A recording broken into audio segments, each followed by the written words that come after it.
This morning, Thum Ping Chin, or PJ Thum, is the founder and managing director of New Narrative, a movement to democratize democracy in Southeast Asia. A Rhodes Scholar, Commonwealth Scholar, Olympic athlete, and the only Singaporean to swim the. His work centers on the history of Malayan nationalism and decolonization. He obtained his Doctor of Philosophy from the University of Oxford in history in 2011, and where in 2014 to 2022, he held various positions. Due to sustained harassment from the Singapore government, he lives currently in political exile here in Manila, Philippines. Let us all welcome Dr. PJ Thong. Give him a round of applause. Hello, thank you. Thank you very much. Thank you to my hosts. Thank you, Ed, for your opening remarks. Thank you, Mon. Thank you, Bowman. And thank you to all of you. Thank you, UP, for having me. I'm really excited to be here today. I have taught, worked at, collaborated with universities all across Southeast Asia. And quite frankly, UP is the best university in Southeast Asia. It's quite amazing what you do here, right? I'm hugely impressed. So it's a real honor for me to be here today. And I want to start actually by building on some of the things that Ed talked about, because there are other artifacts about Singapore that people don't realize. I think there's a lot of misinformation maybe, and people have a lot of misconceptions about Singapore. For example, people think that Singapore went from poor to rich. And that's actually not true, right? After World War II in the 1950s, Singapore was very rich. We were the second richest city in Asia after Tokyo. So this success story of Singapore is not going from poor to rich. It's about tackling inequality, because what Singapore was in the 50s was very unequal. Okay, I'll come back to that. But another misconception that people seem to have is that Singaporeans are rich. No, that's not true. Singapore is rich. The 500 million that Taylor Swift made doesn't go to Singaporeans, it goes to the government. Singaporeans are poor. Singapore has a far higher poverty rate than the Philippines. The Philippines has a poverty rate of 23.2%. Singapore has a poverty rate of 35%. Singaporeans are very poor.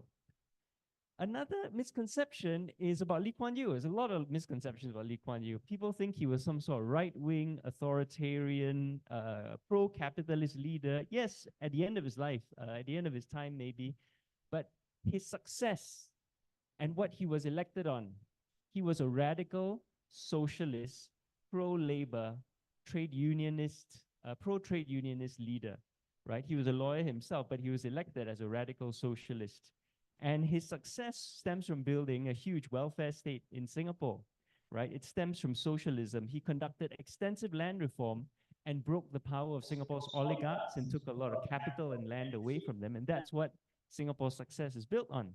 So actually some Filipinos say to me, oh, I wish we had a Lee Kuan Yew. And I say to them, you know, you do. You have a politician whose policies are very similar to Lee Kuan Yew's. He ran in the last presidential election. No one voted for him. He got less than 1% of the vote.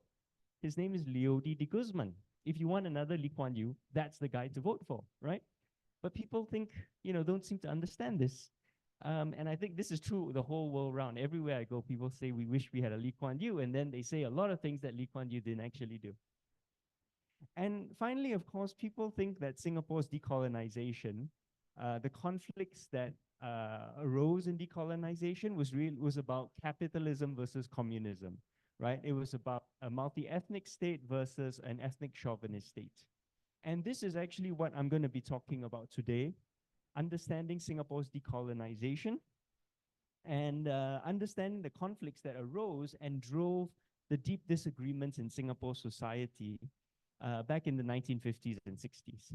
So to be fair, right, this conflict, this idea of communism versus capitalism, of course, is not unique to Singapore. It's true around the whole world because of the Cold War, because of how we think about the issues that happened back then, because of how they were framed. And very often it was pro-capitalist, right-wing authoritarian governments using the excuse of communism to crush their left-wing socialist political opponents and trying to use the broader context of the Cold War to justify that oppression, that state-led violence. And in that regard, you have that here in the Philippines. We had it all across Southeast Asia, right? Indonesia, Malaysia, you had all across Africa. Singapore is no different. And so the governing People's Action Party, right, the party that has been in power continuously since 1959 till today, uses that narrative, used it back then, uses it now to justify the destruction of their political opponents. There's some seats in front for those of you who are just arrived. Yeah. So to this day, right, the Singapore government continues to argue that there is this constant menace of subversion that they must act against.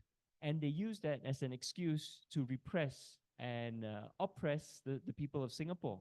And again, you see that everywhere. Governments do that. You had it here with President Duterte's war on drugs, right? He used a certain kind of menace to legitimize state violence. We also have that in Singapore. Some of the popular narratives now are foreign interference, whatever that means, right? Or fake news, right? Using these tropes to legitimize violence. The problem is that this is not an adequate explanation for what happened in the past. It's not even an adequate explanation for what is happening today. But the PAP government also uses these excuses to suppress alternative readings of history, alternative and more accurate, if I may argue, readings of history. So my book then starts with the question, okay, what actually caused the conflicts that defined Singapore in the 50s and 60s? And this question is complicated, not just by the political problem of PAP repression, but also because of how history is studied in Singapore and how history is told, right? Because Singapore's official history is largely told from the perspective of elites. English-speaking, capitalist, pro-colonial elites. Imagine if Filipino history was told only from the perspective of people who live in Forbes Park and BGC and Makati, right? It is not an inaccurate version of history per se. The perspective of that small group of people is valid, but it would be the 0.1% of the Philippines. How do you tell the story of the other 99.9%, right? You have to go out and tell it in their voices, from their perspectives, and that's what I'm trying to do. So for example, in 1957, 75.4% of Singapore's population was classified as ethnically Chinese. That's 1.09 million people. But of this 1.09 million people, a mere 0.2%, that's 2,287 people were classified as speaking English as a first language. In fact, more Chinese spoke Malay as a first language, that's 11,364, about 1% of ethnic Chinese, than English. So if you want to tell the story of Singapore's history in the 1950s, you actually have to tell it from Chinese language sources. The most commonly spoken languages in Singapore in the 50s were Hokkien, Teochew, and Malay, and then English, right? So telling the story of English, only about 25% of the population as a whole could speak English, not just as a first language, but just any form of English, right? So how do you tell the story of that other 75%? It's like telling the story of the Philippine Revolution only from Spanish. You're going to get a very different point of view, right, than if you used Filipino languages. Likewise, the capitalist and colonial elite were a very tiny minority. Remember how I said Singapore was actually a very rich city in the 1950s? But the problem was it was very unfair because of colonial and European economic exploitation. It was a very, very unfair city. So 19% of Singapore's households, about 25% of Singapore's individuals were classified as living in poverty, right? That's less than today, by the way, somehow. And for example, for a family of 4, right, the poverty line was about $100 million a month. So the most common wage of a male worker was also about $100 per month, right? That's modal.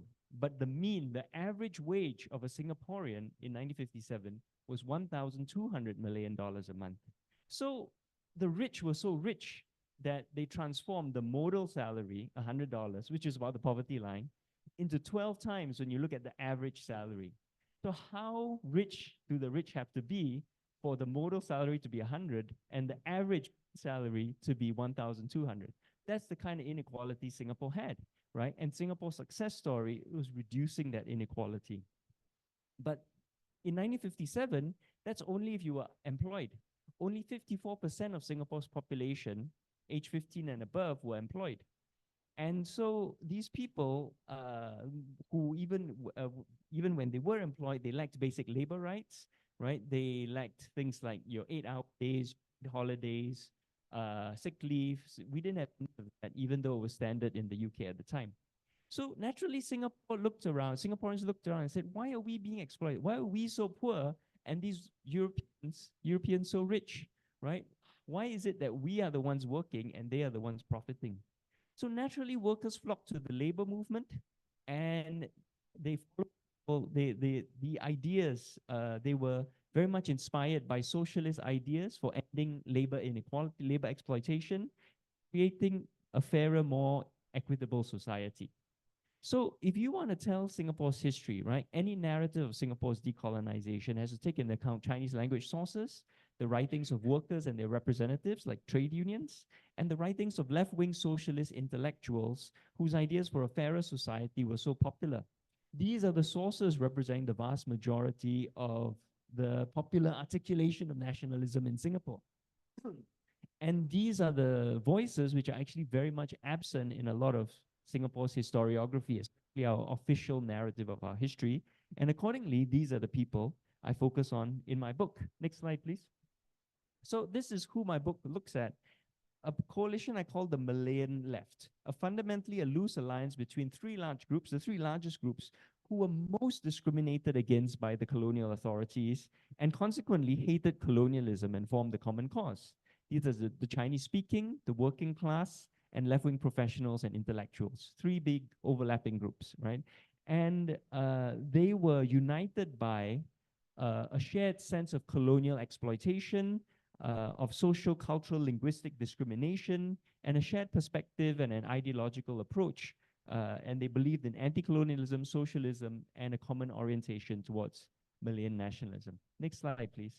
And for most of this period, the political party that represented them was a left-wing socialist pro-labor party called the People's Action Party, which was divided between a large trade union worker base led by Lim Chin Siong, who's over there on your left, and a tiny group of English-speaking professionals led by Lee Kuan Yew over there on your right. Next slide, please. So Lim and his colleagues eventually were, as you'd call it, red-tagged by Lee Kuan Yew after he won power, and he used to justify arresting them and locking them away. And some of them were locked up for nearly 30 years, and today our history continues to portray Lim Chin Siong and his colleagues as communists. But in reality, the main determining factor of how a person behaved in the 50s, how they responded to colonialism, right? The choices they made during our decolonization struggle was how they perceived and experienced colonialism and how they wanted to solve the problems caused by colonialism and how they defined Malayan nationalism. And everyone perceived these issues differently, and people would change their minds and change, as events happen, as time passed, they would change their views, they would go back and forth on things. So it's really hard to put labels on anyone, and I would suggest, as a general rule for history, for those of you who are studying history, not to look at labels, but to look at people's values and interests, right? And ask what those are as a bigger factor in how people behaved. And so, next slide, please. The common fundamental question they were all trying to ask: how do we solve the deep-seated problems that we collectively face and build an independent Singapore as part of Malaya? Okay, so before I actually answer that, I think one other thing that all of you will probably need to understand, okay, is why Malaya? Why not Singapore on its own? Next slide, please. So here's a map of Malaya in the 1950s, and what we need to understand is Singapore's decolonization was complicated by its familial relationship to the rest of Malaya. Before World War II, Singaporeans only knew a borderless Malaya, British Malaya, that was commonly governed by the British and stretched all the way from Singapore in the south to Perlis in the north. It was basically one territory, and people born north of the causeway in the mainland, right, often would naturally gravitate to the bright lights of Singapore in the south in search of their fortunes, leaving behind parents and relatives. It's like how many people in the Philippines, if you want to make it big, you come to Manila, right? You leave your family, in Visayas, Mindanao, you come to Manila to make it big, because this is where the money is and the opportunities are. But imagine if Manila is then separated from the rest of the country. How would you feel then, right? And it was the same for Singaporeans in 1946 when we were partitioned from the rest of Malaya, right? Partition was something that was very in vogue with the British then. They partitioned South Asia, they partitioned India, right? For example, they partitioned Palestine. We're still seeing the consequences of that today. So they partitioned Malaya as well. And Singaporeans, naturally, the people of Singapore, saw it as a traumatic division of families, right? My parents are on the other side of the border. What do I do now? So naturally, when we struggled for independence, it was not on our own. It was, we want reunification with the rest of Malaya. So Singapore's nationalist movement was overwhelmingly progressive, socialist, and Malayan in its orientation, and hence Malayan left. So to come back to our question then, how do we solve the deep-seated problems that we collectively face and build an independent Singapore as part of Malaya, right? And the questions that arose from this are actually problems that we still face today. In fact, that probably a lot of countries still face today. Next slide, please. Questions like, what should our national identity be? How do we end discrimination? How do we build a democratic society? What does it mean to be a citizen? And these questions, when you think about it, they're relevant everywhere where people are trying to build coherent, cohesive nation states. These issues are becoming acute, not just in Singapore today, but everywhere in the world, right? Because these issues stem from the failure of a lot of political arrangements that were designed to create new countries out of very arbitrary territories, arbitrary boundaries surrounding very diverse ethnic and linguistic groups, which were created in former colonies. So you see it in Myanmar, you see it in Palestine, you see it in India, you see it all across the world, and especially in former colonies where you have random territories conquered by usually a European power. And then once that territory had to be given independence, well, what do you do with all the people in that territory, right? They come from different places, they speak different languages, they have practiced different religions, right? And how do you build a country out of this incredibly diverse, very arbitrary, random piece of territory where you just, probably some bureaucrat in London drew lines around a map and said, this is going to be a country. Now you got to somehow justify it. So you got to say it's a nation, you got to then create a nation out of it, right? It's like here in the Philippines, right? You're a collection of islands who were colonized by the Spanish, and suddenly you have to build a Filipino identity. What is that, right? If you want to ask everyone here, and as I have, and we'll get to that in a second in the quiz, right? You're going to get very different answers. So Singaporean, Malaysian, Indonesian, Filipino, Indian, Chinese, these are very arbitrary identities that were created as a result of an encounter, as a result of the colonial encounter, and created to justify political units created by colonialism or in response to colonialism, rather than essential units on which we then try to justify, essential units or identities that justify countries today, right? It's the other way around. And in a post-Cold War world, these borders are breaking down and these identities are coming into conflict. And we literally see people killing each other all over the world over who belongs to the national identity, right? And who doesn't. What is the national identity? We see that in Myanmar, we see that in Palestine, right? We see it in Ukraine, we see it in Sudan, in Yemen, everywhere people are killing each other over who belongs to the nation and who doesn't. So for Singapore, it was a bit more straightforward because everyone did agree that we should be Malayan and that Singapore would be a Malayan socialist country. The problem is no one could agree on what those terms meant, right? So we had no sense of ourselves as an independent country because in the living memory of all Singaporeans, we had always been a British colony, right? Raffles walked up the shore and basically stole Singapore from the local Sultan in 1819. So by 1946, there was no one left who could even conceptualize Singapore as not a British port. So as independence approached, the fundamental questions that shaped the political discourse was then about what is post-independence Singapore going to be like, right? What is our national identity? Are we going to be a Malay-speaking country? Or what language do we teach our children in schools, right? You have that same problem here. What language do you teach your children in schools? Do you teach your mother tongue? Do you teach English or your native tongue rather? Or do you teach Filipino, right? And you have this whole complicated system to try and solve that question, which may or may not work. So does a Malayan mean a Malay cultural country? Or does it mean a multi-ethnic, multicultural country? Do we preserve the same fundamental structure of society that existed under colonialism with the small European and Asian capitalist elite? Or do we try to end all discrimination and exploitation and create a society with equity or equality and justice? And how do we achieve this? Do we gradually introduce new laws and let people slowly evolve and change? Or do we do some sort of big bang, drastic change, sweep away all the colonial wreckage and come up with a whole new structure of society? Do we do so democratically? Do people have a voice? Who gets to speak, right? Or do we just impose it on people? And so these are the questions that shaped Singapore in the 50s and 60s. How do we change? How do you create change? How fast do you create change? And why? And these are what all the conflicts are about. And it is these conflicts that shaped Singapore, and they overwhelmingly stemmed from 4 major schisms in Singapore's society. Next slide, please.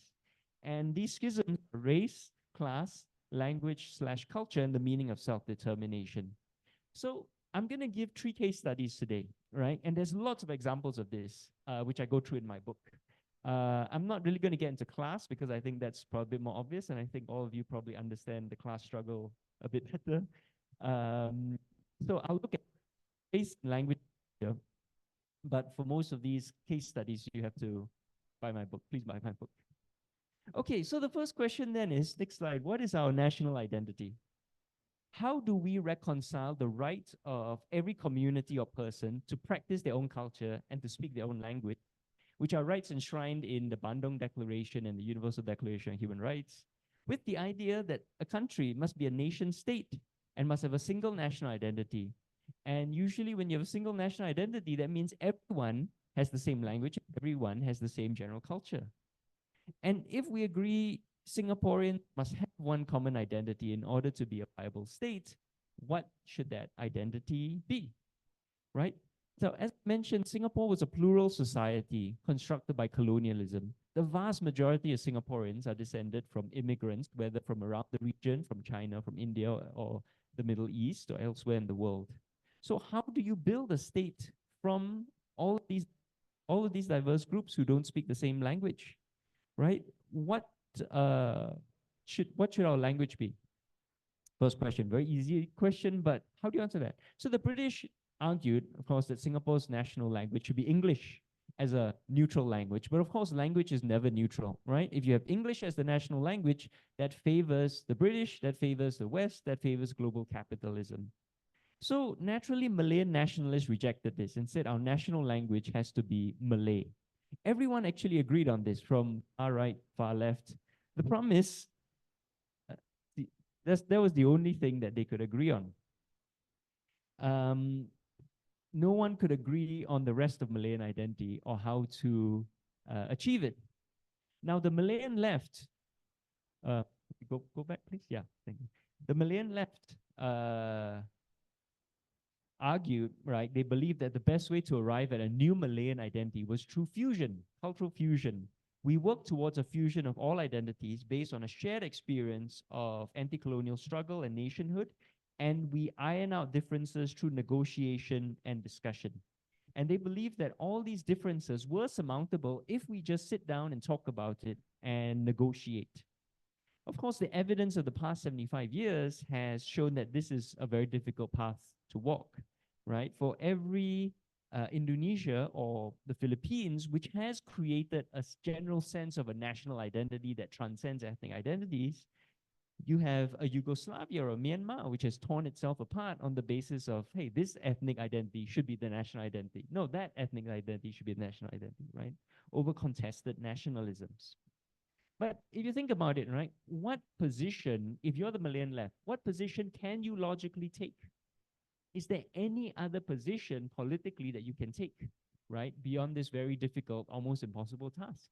Actually, no, there isn't. Because if you say that, for example, Malayan identity should be majority driven, then you're arguing for tyranny of the majority, which as good Democrats, you can't argue for, right? Which the Malayan left are morally opposed to. And furthermore, if you say majority-based identity, that's going to mean a Chinese-based identity. And that means tyranny of Chinese majority over other races, other ethnic identities. But it would also reunification of Malaya, because don't forget, at this point, the government in Kuala Lumpur, right, the capital of the Federation of Malaya, is UMNO, a conservative Malay party, right, which leads a conservative multi-ethnic coalition formed of capitalists and aristocrats. They don't want a Chinese island. They want an island that can integrate back into Malaya. So if you end up with a Chinese identity for Singapore, you're not going to get reunification. UMNO would never allow it.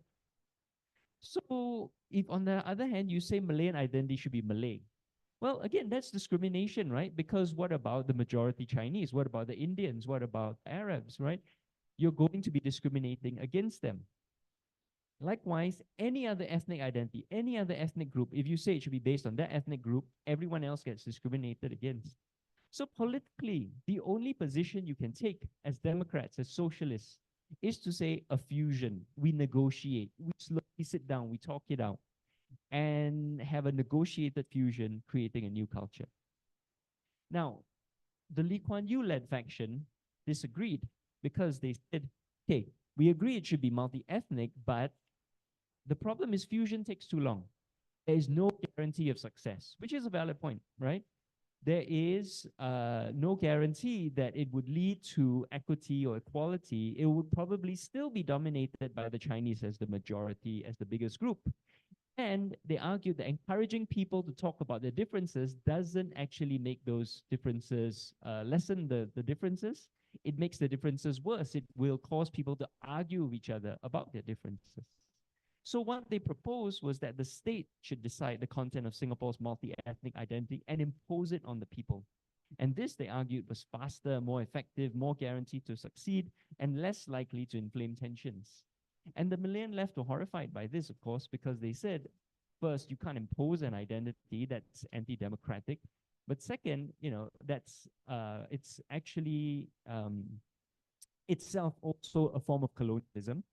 And inevitably, a state-imposed identity is going to reflect the identity of the elites who make up leadership of the state. So how do you resolve this, right?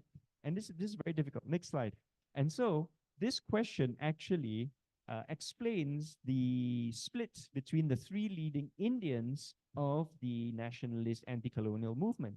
So as Woodhull, who is the Indian in the center here, argued that, look, fusion is not perfect. Fusion may not even succeed, but you have to fight for the ideal. If you fall short, you fall short. But that's the only politically acceptable solution. Devon Nair, on the other hand, on the right, argued that he was really afraid of a Chinese-dominated Singapore. So he agreed with the Lee Kuan Yew faction, and he argued for a strong state solution. And James Puthucheary, who is to the right of Chin Siong over here, understood both sides of the point, right? And so he tried to bridge the divide. And he never really ended up on either side of the argument, because he understood that fusion is next to impossible, but he also understood that imposing an elite identity is colonialist.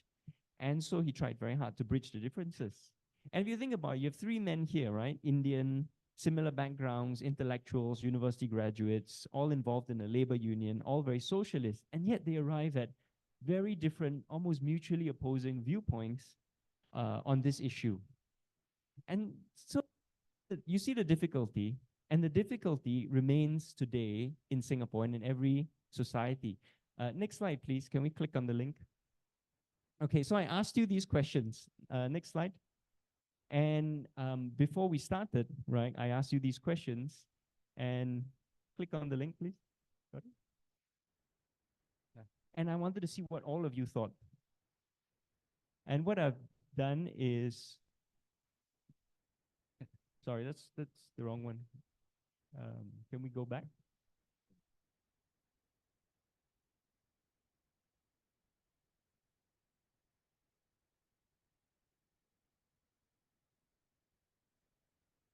Sorry, that's the wrong one. Can we go back, please?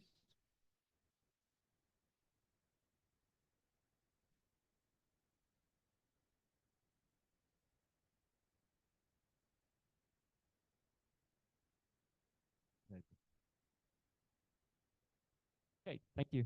So I asked all of you a series of questions, right? You had the 5 warm-up questions, but then I started asking all of you about these issues. And so the first question is, every linguistic and ethnic group has the right to speak their own language and practice their own culture. And you know what? Unanimous agreement. Fantastic. Okay. Next one, please. So then I asked you, right? A country must have a single national identity. And scroll it down. Yeah, we go. And you can see now there's a huge split because a majority of you disagree, but half of you agree. Okay. So how do you resolve this question then? Especially for those of you who agree with the statement, right? You agree with the previous statement, but you're also agreeing with this statement. But you see, these statements are mutually opposed to each other. If you have a single national identity, how do you then respect the right of everyone to have a separate identity from that? Right? So I have to add that these answers are across all my talks in the Philippines. So it's not just you, it's also students at the South, right? But percentage is roughly the same. It was a 50-50 split there, it was a 50-50 split here. Okay, next one, please. So if you have a national identity, then what should it be? Should it be based on a fusion of the identity of all the people in the country? And you have overwhelming agreement, but again, you have disagreement here. Okay. So next one, please. Okay. Now, I asked you to agree or disagree with this statement. Creating a neutral national identity based on a fusion of all the cultures of all the people in the country is impossible, as certain groups will automatically dominate because they are more numerous. Now, you see, 68% of you agreed. But you see, again, the previous statement, a majority of you, 75, almost 75% of you agreed you should have fusion. But you also agree it's going to be problematic because someone is going to dominate. One group is going to dominate anyway. So we have almost 75% of you who agree with both statements, even though they are mutually, opposed to each other in many ways. Okay, so let's look at the last one. As a true fusion is impossible, the fairest way forward is for the government to decide and force all citizens to assimilate. Overwhelming disagreement, okay? So you don't want the government to tell you what to do, which is great. But that means you got to solve it yourselves. And I think 9 people, 14%, don't have the faith in the people to resolve these situations themselves. So you see the difficulty in resolving this issue, even within, if I might, surmise a generally homogeneous population of university students. You're all in university, right? So you're already in a certain level of education, right? You have probably, certain, well, maybe there's a wide variety of socioeconomic status, but you're all well educated. But you have just agreed, many of you have just agreed to mutually opposing positions which cannot be resolved to each other in many ways. So even in just a small group of you, you have this diversity of opinion. Even in some individuals have disagreed with yourself on different statements. So how do you resolve these issues? So, okay, let's go back to the slides and let's look at the second one. How do we end discrimination? And another major conflict in post-independence Singapore is the systemic discrimination that different racial and linguistic communities experience under colonialism. Right? So the fact that systemic discrimination exists in the British colonial society is not disputed. To the contrary, though, and this is the problem, everyone who was not part of the British colonial elite was discriminated against to a greater or lesser extent. So how then does a state address historical systemic discrimination when everyone believes they are the victim of systemic discrimination? And to complicate it further, the people who were most discriminated against in Singapore society were the Chinese, who formed the majority of the population. You see, the Chinese speaking in Singapore were actively discriminated against by the British since the 1920s because the British were very afraid of the Chinese exporting revolution from China to Singapore. Right? And they also saw Chinese culture and language as inherently subversive and disloyal to the British. So they actually, in the 50s, worked very hard to destroy Chinese language education. They underfunded and discriminated against Chinese language schools in particular. And so this issue of equality for the Chinese language, which the majority, 70% of the population spoke as a first language, was a major driver of decolonization, anti-colonialism for the Chinese language community, right? To such an extent that they actually built their own university, Nanyang University, because the University of Malaya openly discriminated against Chinese language speakers and graduates of Chinese language middle schools, secondary schools. So for Chinese speaking, colonialism is equality for Chinese language and culture. It's pretty straightforward on the face of it, right? You're not asking for any special favors. You're just saying, we want our language to be seen as equal to any other language. We want our language to not be discriminated against, right? And that seems fine, that seems fair. But for other ethnic linguistic communities, that wasn't fair because the Chinese were 75% of the population and the richest segment of the population. So if you give Chinese language equality, they argued it would lead automatically to other languages being submerged by the Chinese. Therefore, for these other linguistic groups, they said, if you want equality, if you want equity, you have to give all the other languages an advantage against Chinese.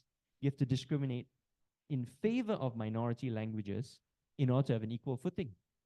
Naturally, for the Chinese, this was unacceptable, right? Because you just spent decades being discriminated against by the British colonial government.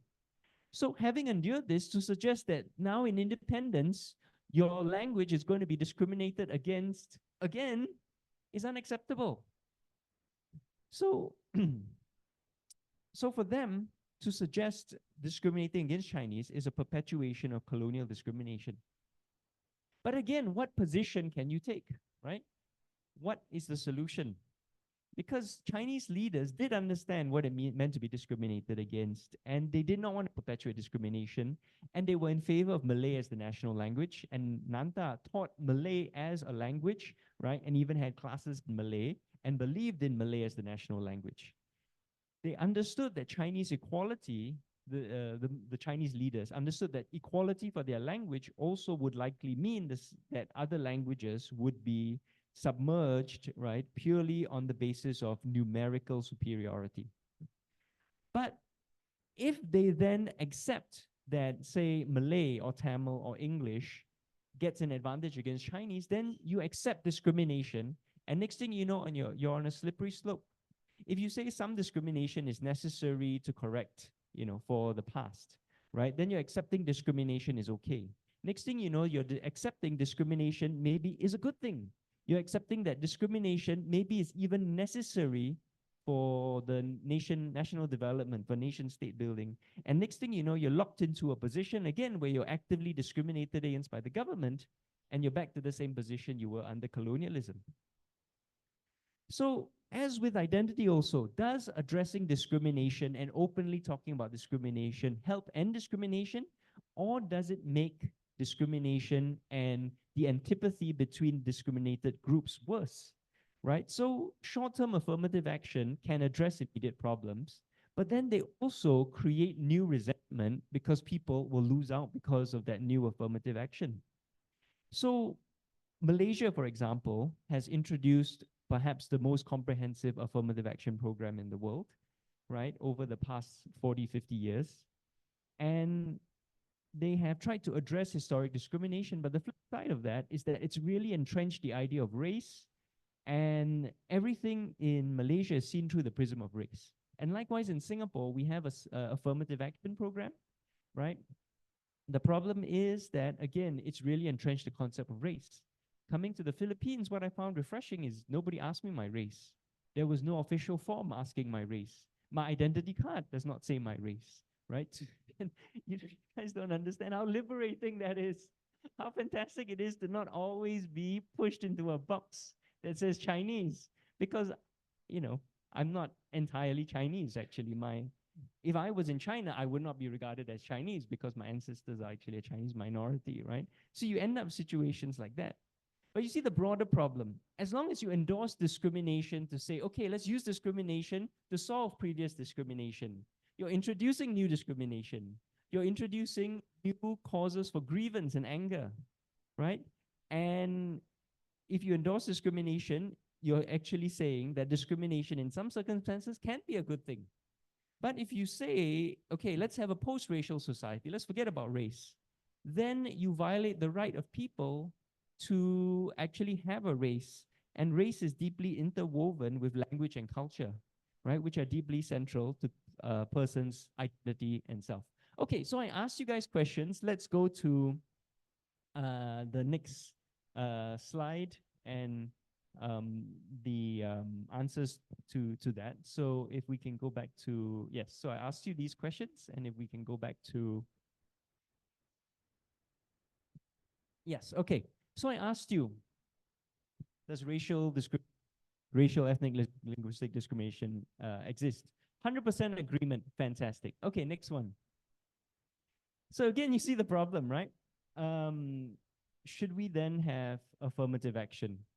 And a 50-50 split, pretty much. 52% agree, disagree, 48% disagree, right? So deep division on how to solve it. Okay, next one. Okay, is it itself a new form of systemic discrimination?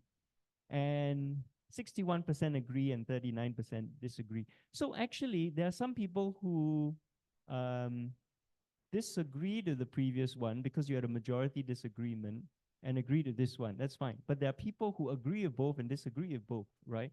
And you see the problematic nature because, again, these are statements which are, very much opposed to each other. Okay, next one. Yeah, will affirmative action make people angry and resentful? Overwhelming agreement.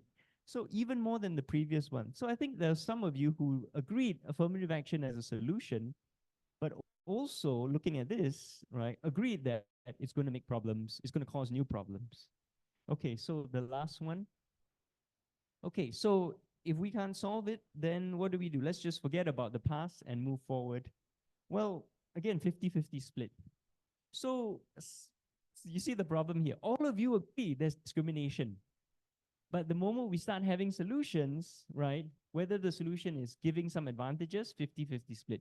Forget about the past. Let's just strive for equality going forward, 50-50 split. You see the complexity of this issue, right? And how hard it is to resolve it. Okay, before I go to the third case study, how much time do I have? Because we started a bit late. And should I just skip the third case study then? Because the lady was waving a 5 minutes left sign at me. You sure? Okay. Okay.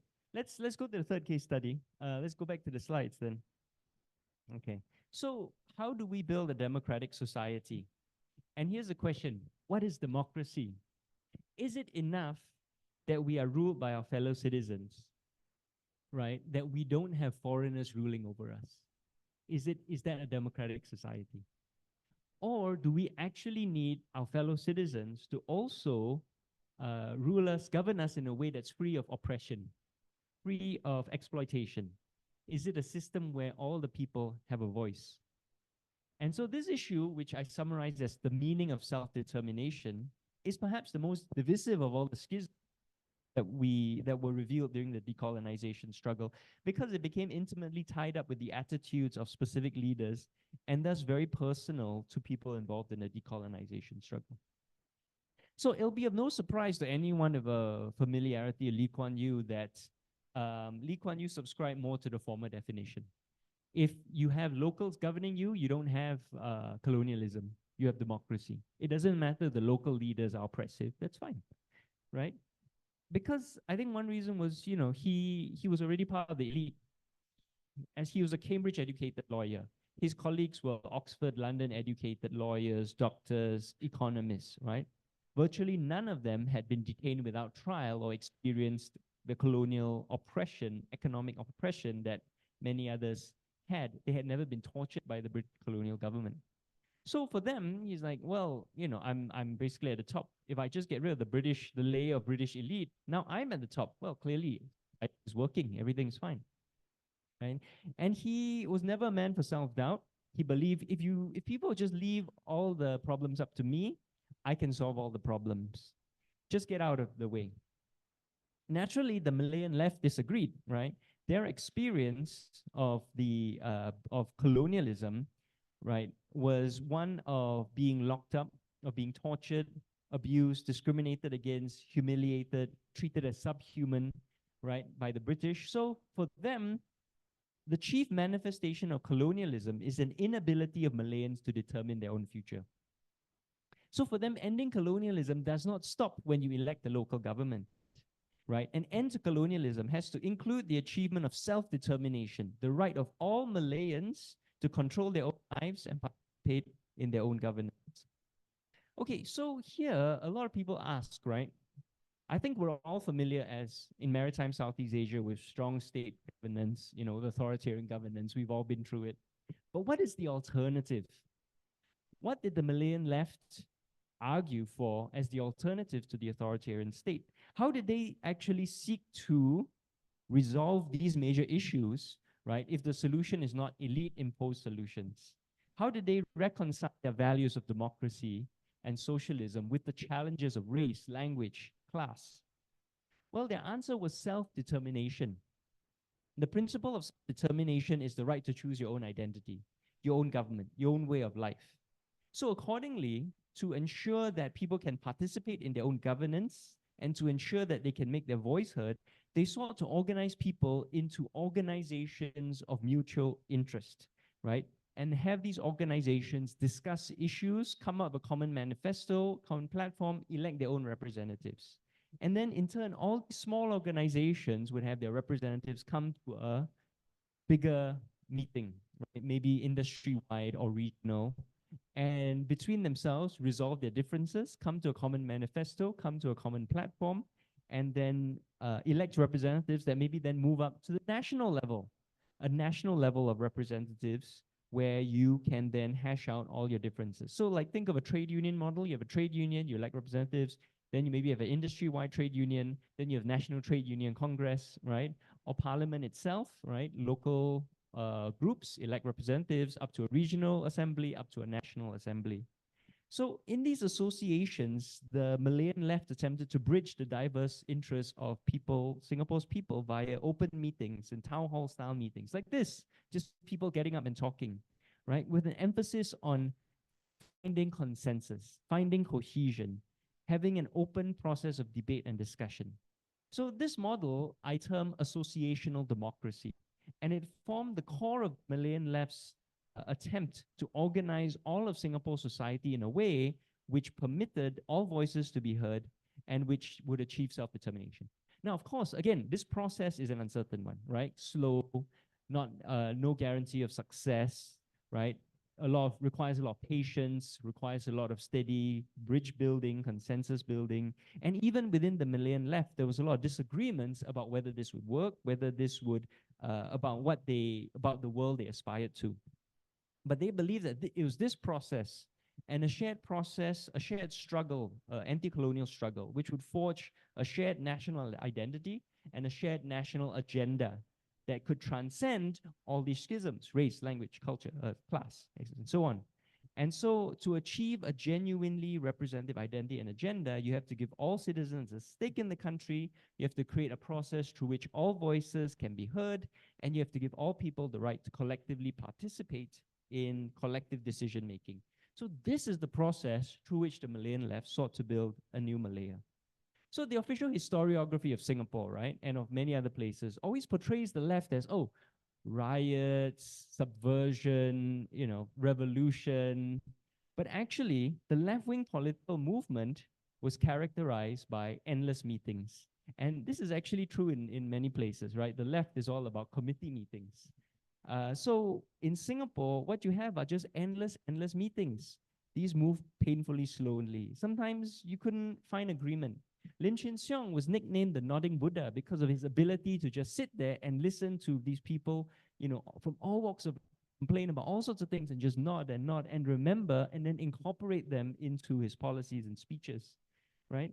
But overall, if you think about it, it worked really, really well because the PAP, their party, won overwhelmingly in a landslide in 1959. It is through this process of associational democracy that the Malayan left got their party in the teeth of British opposition, elected in 1959. But within a year of winning power, Lee Kuan Yew, who became Prime Minister in 1959, began to behave in ways which were heavily reminiscent of British colonialism. He adopted paternalistic arguments about elite governance. He dismissed demands for transparency and accountability.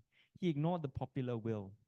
And he perpetuated the most egregious manifestations of nationalism, such as keeping many of his former comrades detained without trial, detention without trial, right? No fair trial, no trial at all, rather. And okay, to be fair, Lee Kuan Yew had valid concerns that the associational democracy the Malayan left proposed would not work. But Lee himself, and he was the first to admit this, was arrogant, he was impatient, he was unwilling to share power or explain himself or be accountable or seek consensus. So if you're the Malayan left, you just work so hard, right, to get your party in the power, and then you see your prime minister and his group in the cabinet behaving in the exact same way that the British did, right? And using the same principles and values to justify his behavior. Of course, that was unacceptable to them. It doesn't matter that this new colonialism had a yellow face versus a white face or a brown face. It's colonialism.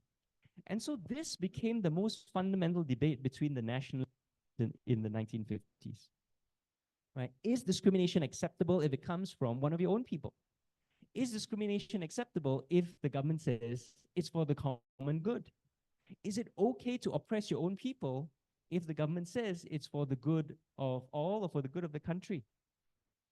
Okay, so slide, yeah. So I asked you these questions. Let's have a look at your answers and see what you said. Click on the link, please.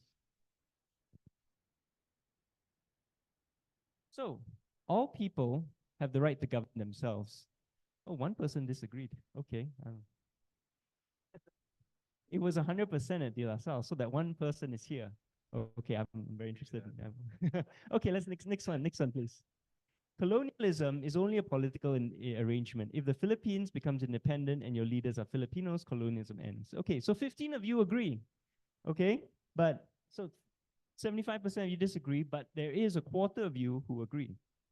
Next one. Colonialism is all forms of exploitation. You can only end colonialism if we root out all forms of discrimination between people. Okay, overwhelming agreement here, but again, 15% of you disagree, right? So you'd be comfortable with discrimination by a Filipino leader, maybe? In Singapore, one person did say in their heads, they don't see colonialism. It's a different category in their heads, which is fair enough. Okay, but again, you see there is some disagreement from 15%. Okay, next one. If a foreign government deprives you of self-determination, you have the right to fight that government to achieve self-determination. Okay, at least one person here disagrees with that. Again, although you have overwhelming disagreement. Okay, next one.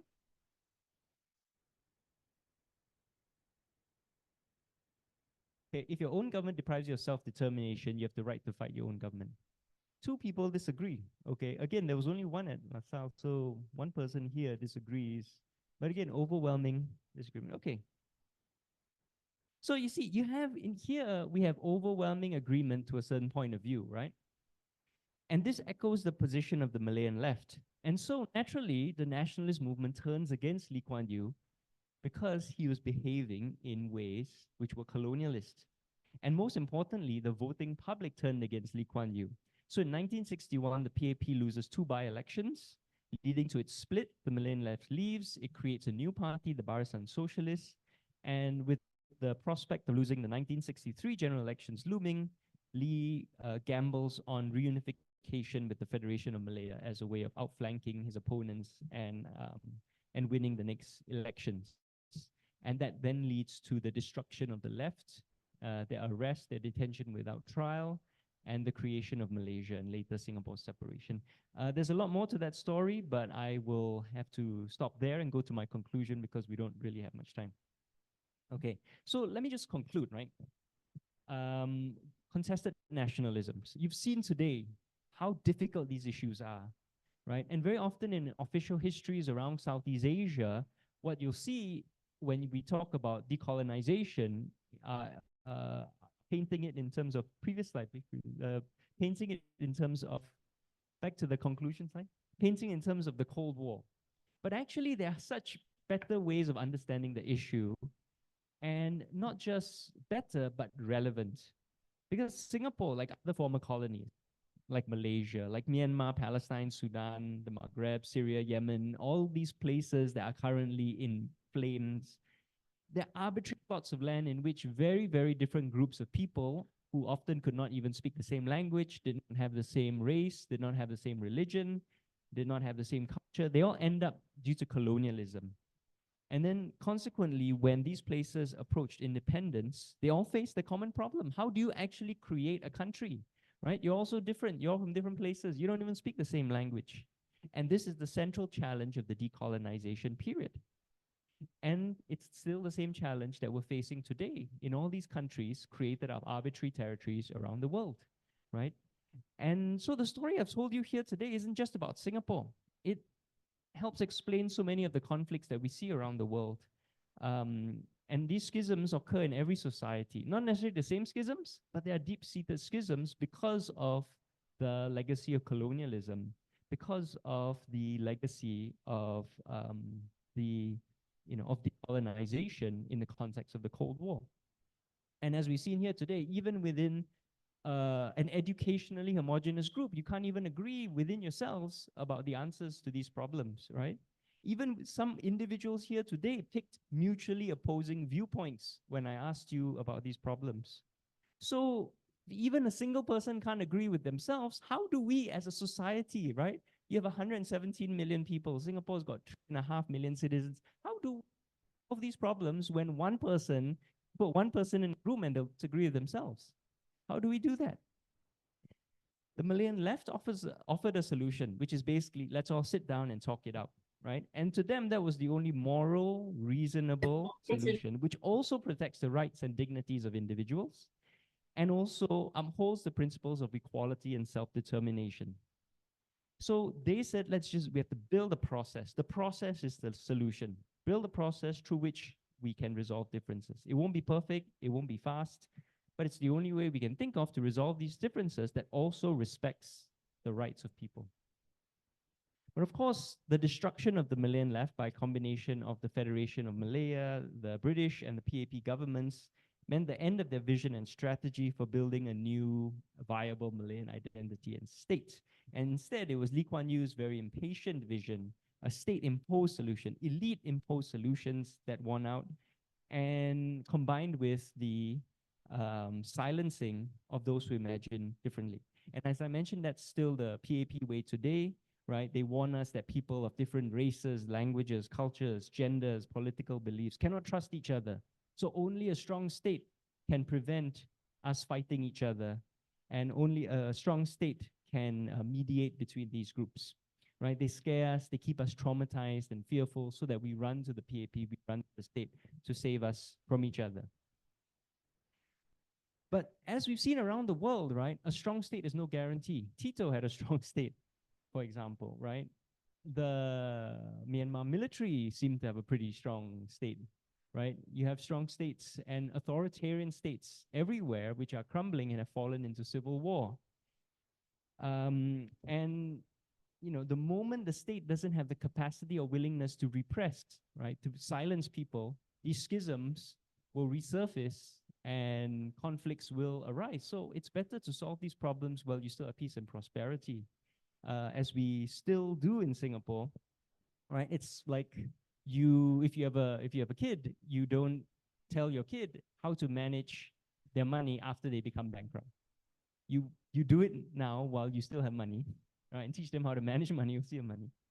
And you don't wait for them to become bankrupt before telling them how to manage money. And it's the same for nations, right? We got to solve our problems. And here, again, I want to praise the Philippines because you have a far more robust society, a far more resilient society than Singapore does. We have a very fragile one because we do not know how to resolve our differences the way you can. We are forced to run to the government whenever we have problems, because if we come up with our own solutions, the government shuts us down. And then our government has the temerity to say, oh, Singaporeans are, they don't know how to solve their own problems. They're lazy. They're always waiting for the government to solve it. But if we try and solve our own problems, the government will shut us down and say, no, the government solution is the right one, right? You speak up against the Singapore government, you end up living in exile, like me. But all of you, I think one of the things you should be proud of is how the Philippines is able to resolve its own problems and has greater robustness and resilience of society. And I think in that regard, you are way ahead of us. So congratulations to you. And on that note, I'm going to end here and turn it over to Bob. Thank you very much.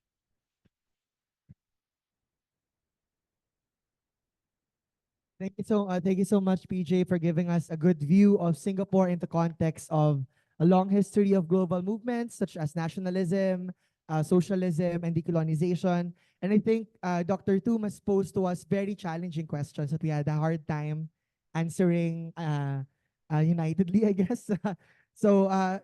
Questions such as how do post-colonial governments construct nation states out of plural societies, like in the case of Singapore and the Philippines, or how can democratic societies can even be built in the face of racial and ethnic discrimination and long histories of colonialism and its new forms, no new contemporary forms that only extend imperial history in the South Asian region. And of course, if you want to have a more detailed view of these questions and possible answers to these questions, again, Nationalism and Decolonisation in Singapore, the book is available at our registration booth. You can get your own copies. Students get a discount and you can have them signed by our author after our program.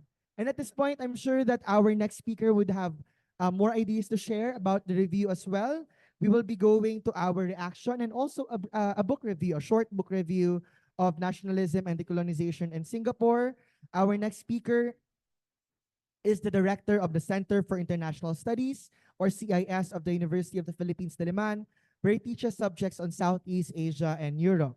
His current research projects are on the transmission, dissemination, reception, and translation of radical texts and ideas in Southeast Asia using techniques and approaches from translation studies and digital humanities.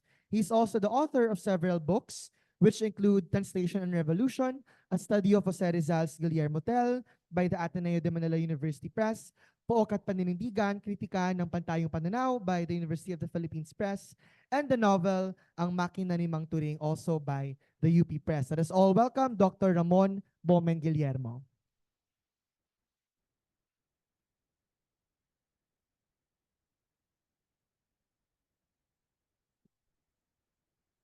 Magandang Hello, ayan. Magandang umaga. Salamat kay Sir Ed for thinking of this forum, for inviting PJ here to discuss his very important book. I think it's a very, very important book. I think everyone here should, or not just here, should read it. It opens a lot of, it gives us a lot of ideas about our own situation, about our own experience as a country. As you saw, the cultural, linguistic, and political dilemmas of the Philippines are somewhat similar to what happened in Singapore. And I'm sure that you have a lot of questions for PJ, so I'll try to make my comments short. And I think I'll just try to connect the book to a certain period in our history related to a certain idea in PJ's book. So I'm very excited to include this book in our discussions in the Philippines about these very important and festering issues in the Philippines. Not all of these issues have been resolved satisfactorily. So in doing research about Malaysia, for example, in the past, I was quite surprised. PJ was talking earlier about the Malayan left. And when he's talking about or writing about the Malayan left in his book, it's the Malayan left in Singapore. And in the history of this Malayan left, there was the MCP, the Malayan Communist Party. So the Malayan Communist Party was established in 1930. It developed from the South Seas Party, Communist Party. But when you look at the MCP, from our perspective, the majority of members of the MCP were Chinese, right? And the publications, the writings, the novels, the stories of the MCP, they were 99% written in Chinese. So if you're thinking about, what's Malay about the Malayan Communist Party, well, that's a big, you sort of wonder. And I think PJ's book describes or explains this problem or this idea why a predominantly Chinese communist membership communist party with mainly Chinese language materials, newspapers, and books called itself the Malayan Communist Party. So, because we think of Malay generally as an ethnic group, as the ethnicity, which originally is Malayu.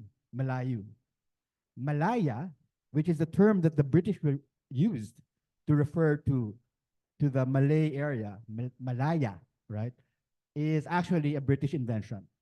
That's how the British would, in the 19th century, pronounced, or that's how they could pronounce Malayu, Malaya.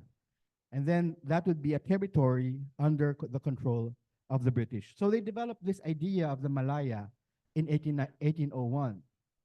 And of course, there were other ideas of what the Malaya is. In fact, the French in the 19th century called the whole area, the Philippines, Indonesia, Thailand, it was called Malaysia. And everyone who lived in these areas in the Philippines were Malay in Malaysia. So this idea of this term Malaya actually is an exonym. It's a British invention, but the ethnic category is Malayu. Now, this is a very important question of PJ's book, is why was it for the Singaporeans? Why was the dream of Malaya so important?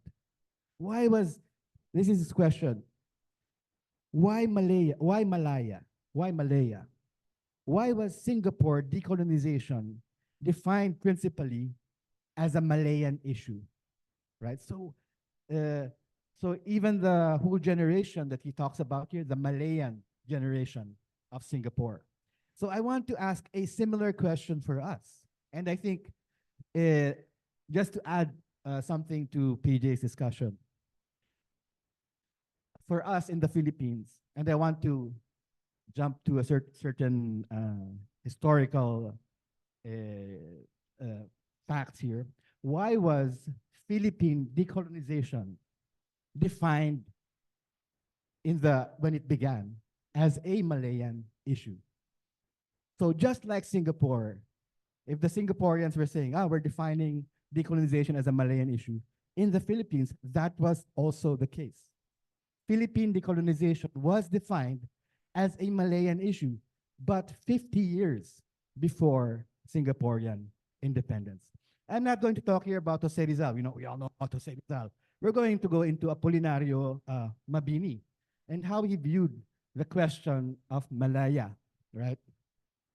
So as we know, the Philippines had the first anti-colonial revolution in Asia.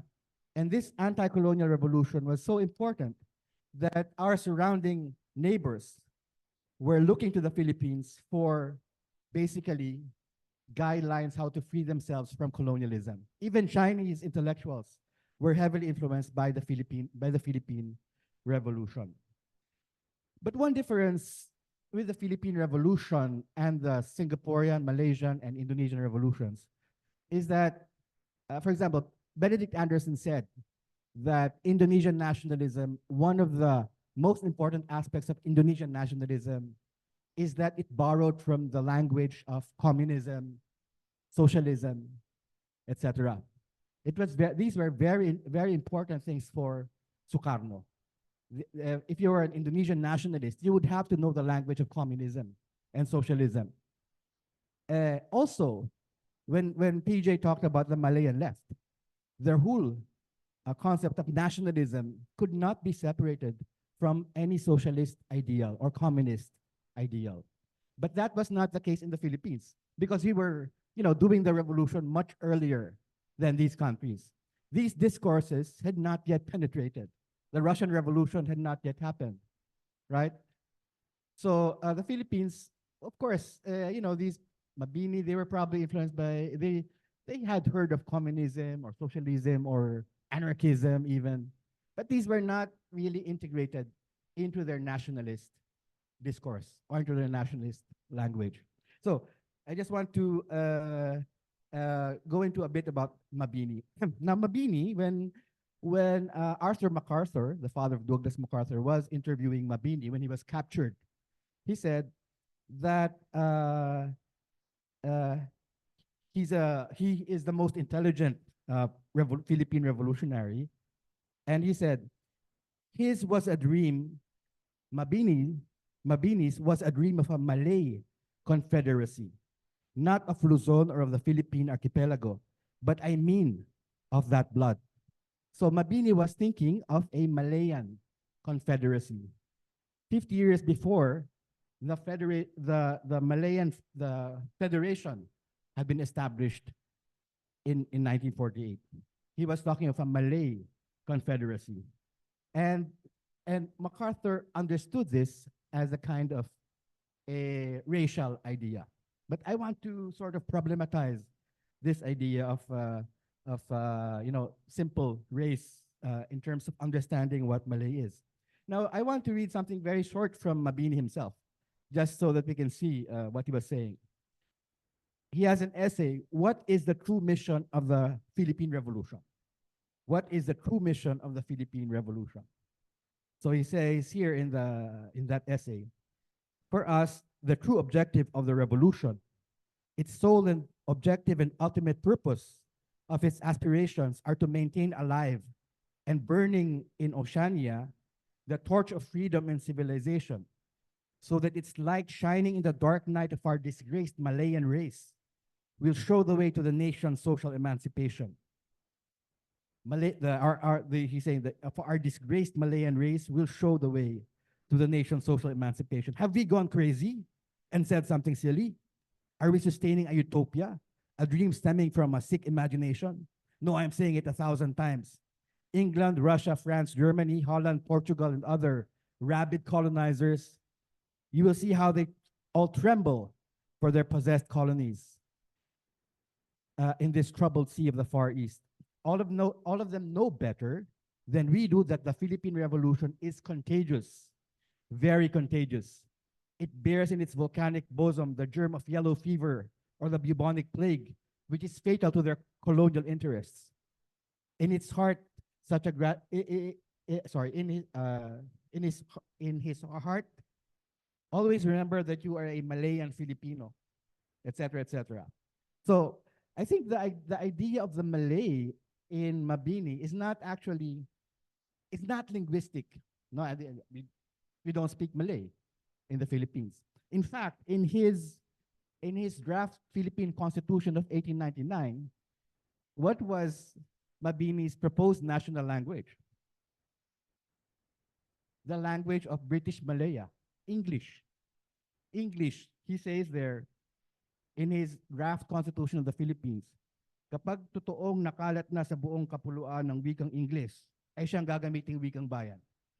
Right? So I find it quite strange in 1899 that a leader of the Philippine Revolution would say that, when English is already so disseminated in the Philippines, it will become our national language.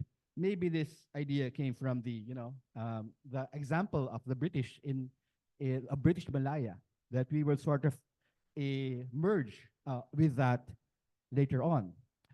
So it's not a linguistic idea, the Malay or the Malay. And there's this aspect of race, I think, but the main thing when you read Mabini is that we have a Malayan revolution because it is contagious, because it will threaten colonialism in Asia and the world. The Malay is a sign of the universal anti-colonial struggle. That is what you are. If you are a threat to colonialism, you are basically pursuing the ideals of the Malay. So the idea of the Malay for Mabini is not simply a racial category. It's not simply a national category. With the Malay, they were striving for an idea of the universal, something that could actually put in question and challenge the whole colonial system that ruled over the world. That's why he mentions England, Russia, France, Germany, Holland, Portugal. All of these are threatened by the Philippine Revolution. Because the Malay now have awoken and are engaging in their revolution. So it's also interesting that there was even in Cavite, Batangas, they had even a military organization, the Columnas Volantes de la Federación Malaya. So even in Batangas, when they were fighting against Americans, they had the flying columns of the Malayan Federation. And that was in 1899, way before there was even any Malayan Federation or the notion of the Malayan Federation in Malaysia. So you can see that the language of the Malay, the language of and these institutions that PJ was talking about, was sort of prefigured by the Filipino revolutionaries of the late 19th century. But they understood Malay in a different way. That's why when PJ says, the main problem with the question of what is the Malayan dream or what is Malayan socialism, is that people in Singapore and Malaysia never understood these terms in a singular way. There was contestation over what the meaning of the Malay is up to today, right? There's contestation about socialism. And one of the earliest formulations of this kind of problem was already in the Philippines in the late 19th century. So I just wanted to add this dimension that for Filipinos in the late 19th century, the Malay was a symbol of the universal, it was a striving for the universal because they knew, Mabini knew, that you could not defeat colonialism if you were just a single nation. It had to be an international, global struggle among all the countries which were colonized by Europe. So thank you very much.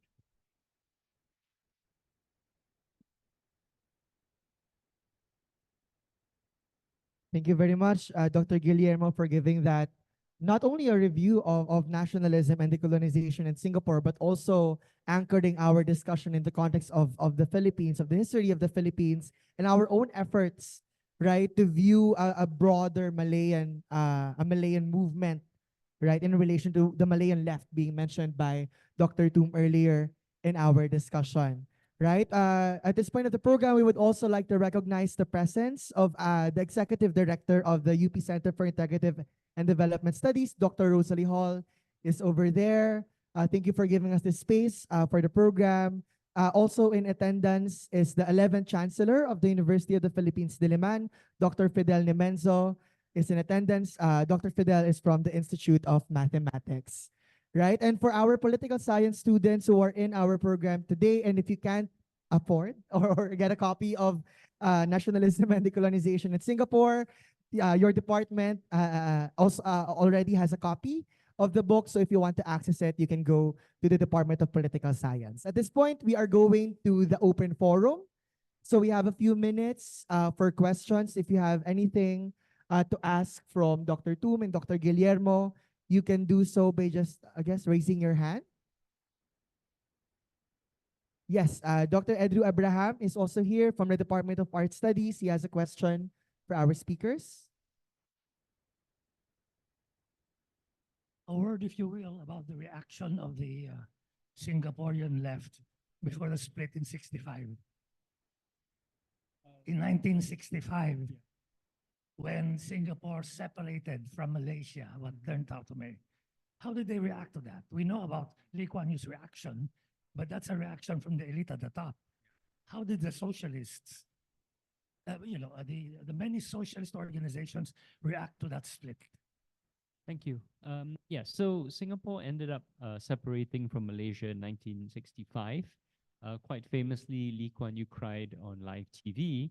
One of the things I want to point out is that Lee Kuan Yew was really strung out on drugs at the time, and he was heavily dependent on sedatives to sleep at night and uppers to get up in the morning because of the stress of the Malaysia campaign and his fight against the Malay Ultras in KL.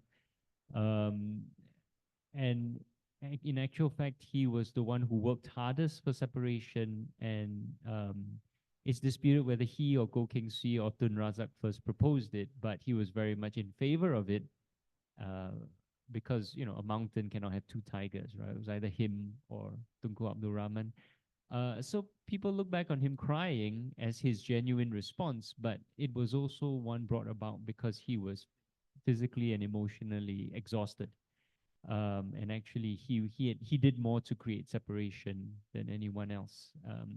So with that in mind, the Malayan left in Singapore also responded very negatively to separation, but it was also a bit of an attitude of "I told you so," because they had predicted it was not tenable. Lim Chin Siong gave a lot of speeches in 61, 62 about how the constitutional structure of Malaysia was not tenable for a country. Okay, and here, I mean, I go into this in my book, but you have to understand that Malaysia is fundamentally a creation designed to destroy Singapore's Malayan left, right? The Tunku did not want Singapore because Singapore, to him, it wasn't even really the Chinese issue, it was an electoral issue. Singapore had over 1 million people who were not going to vote for UMNO or the Alliance. Singapore's voters had shown a preference for left-wing socialist parties, and he was terrified that a person with the talent and charisma of Lim Chin Siong would create a coalition with the Federation's left-wing parties and Chinese parties and sweep him out of power. So he and his colleagues in UMNO didn't want Malaysia, but they agreed to Malaysia because of pressure from the British and Singapore, who told them, you know, that who basically sold this idea of a communist country on their doorstep. And the British bribed him by offering him North Borneo and Sarawak with all their natural resources. So he agreed to it.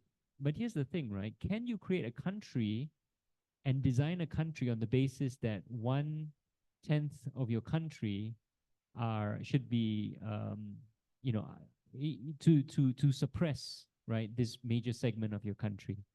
The whole constitutional structure of Malaysia did not give the same rights to Singaporeans. The people of North Borneo, Sabah, and Sarawak had the same rights as the people of the Federation, but Singaporeans had different rights. You could only exercise your full rights as Malaysians in Singapore. The moment you leave Singapore, you can't vote, for example. So Chin Siong said, this is not going to work. You can't have a country where, you know, a whole segment of it is seen as has to be forever regarded in suspicion, to the point where you write a whole constitution designed to quarantine a segment, right? The example I always use is of a family in a house. And say you are part of a family living in a house, but you can only be part of your family if you stay in your room. The moment you leave your room, you're no longer part of the family. But if you stay in your room, as a trade-off, we give you extra rights in your room. You can buy and sell things out the window. The rest of us cannot, right? You don't have to pay so many taxes in your room. The rest of us will have to pay more taxes in the rest of the house. But you are also responsible for the whole house. But then when it comes to voting about decisions about the house, your vote only counts for 2/3, because another trade-off was that Singapore is underrepresented in the national parliament in KL. Okay, so you see all these arrangements, right, just made it untenable. So Chin Siong said this again and again in speeches. You cannot have a single political nation with people who have different political rights. Either all of you have the same rights and you're one nation, or you're two separate nations. So when Malaysia failed, the left basically said, we told you so, and now let's fight for socialist left-wing independent Singapore. The problem is all their top leaders, anyone of any talent, was arrested and locked up. And so the left was gradually destroyed, and by 1968, they were completely out of parliament and completely, actually by 66, 67, because '68 was when the next election happened and the PAP had a clean sweep. But all the remaining MPs had been arrested and detained before that. So yeah, so the left were not able to capitalize because by that time Singapore was an independent country and Lee Kuan Yew was just locking up all the people who disagreed with him, left, right, center. Yeah. All right, thank you so much for answering that, PJ. For the sake of time, we only have room for one more question, and that would be coming from our Zoom audience. Here we have a question. Did Singapore's formation process have an effect on the formulation of laws like the Sedition Act, ISA, Public Order Act, and FICA or FICA? If yes, in what way? So this is a question for PJ.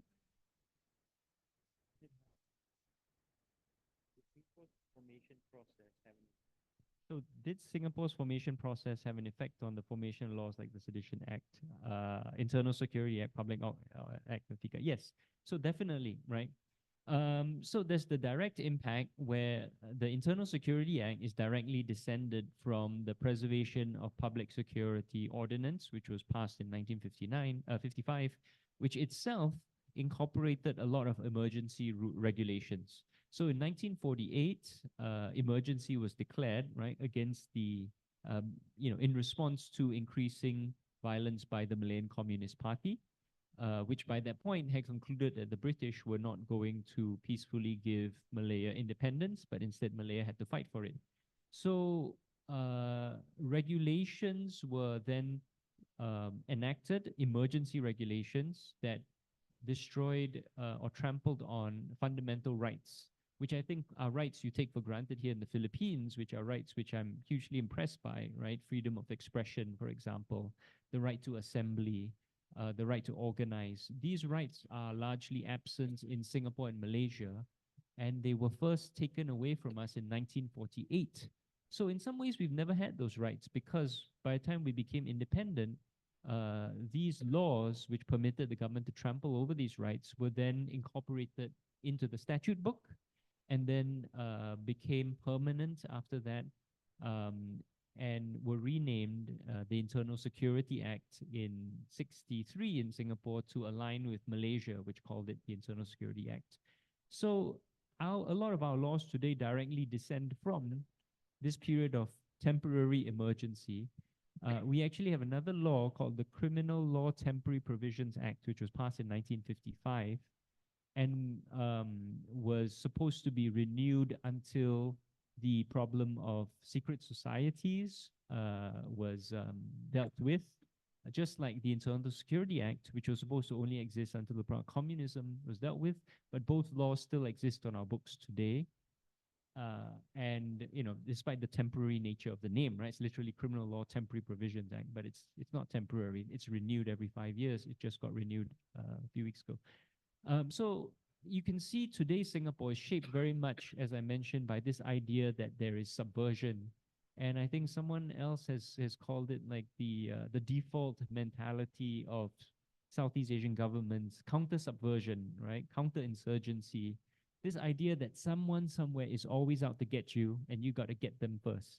And that really shapes laws like the Public Order Act, like FICA, like POFMA, that there is a conspiracy out there against the Singapore government and the Singapore government must pass laws preemptively to stop it, right? So that actually, these laws are very much spiritual descendants of the Internal Security Act, which itself was from the emergency regulations. And of course, that is the broader context against which this whole decolonization played out, right? The left, the Malayan left were always red tagged and called communists and accused of being communists, even though there's never been any evidence that they were communists. They were socialist, they were anti-colonial, but what is communist, right? It's just a very big label. You guys have a lovely term, red tagging. The Chinese left in Singapore at that time called it putting the red cap on someone's head, but either way, it's red tagging. So you see the continued context and how, it may surprise some of you, for example, that in Singapore, not only are assemblies and political assemblies and processions illegal without permit, but the definition of a political assembly or a political procession is one person in public for a political reason. So if you leave your house in the morning, wearing a shirt with a political slogan, you're already breaking the law, right? And that's the mindset of the PAP government, that if they just make it all illegal, there are no loopholes, they can just, they will be able to crack down. They will have a legal basis to crack down on every. Yeah. So definitely this is the same mindset. So it's all and having the same government in power, and of course right now the prime minister for another couple of weeks is the son of Lee Kuan Yew. So all these continuities, the same mindsets that were descended from this period. Right. Thank you, PJ, for answering that. Indeed, this counterinsurgency campaign is something that we have in common across the region, but I guess across varying degrees, right? I guess it's very different in the Philippines as it is in Singapore. And thank you, everyone, for bringing up your questions. Thank you as well to our speakers for answering them. And I guess that closes our program. Indeed, as Dr. Guillermo has mentioned earlier, this study is Nationalism and Decolonisation in Singapore is a very novel and necessary study that gives a very interesting analysis of Singapore's history of independence struggles, right? From different methods incorporating linguistic, cultural, political analysis. So definitely get your copy. If not, you can definitely engage with PJ as well. He is based already in the Philippines. So you can definitely contact him if you want more discussion about these topics. Thank you, everyone, for attending. Again, this is Contested Nationalisms. Have a good day. Thank you, everyone.